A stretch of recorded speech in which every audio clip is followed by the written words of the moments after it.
To borrow game on Steam. In order to borrow game on Steam, you just have to follow the steps. First of all, what you want to do is open the Steam application.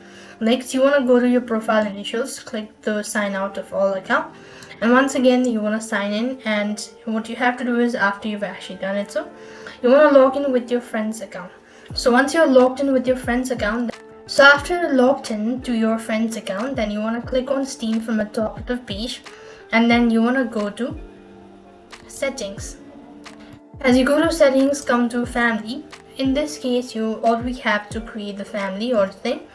And once you've actually done it, so you just have to go and follow the on-screen prompt in order to borrow the game on Steam. That is how you could borrow a game on Steam. I hope the video was helpful. Make sure to like, share and subscribe. Thank you for watching. See you in the next video.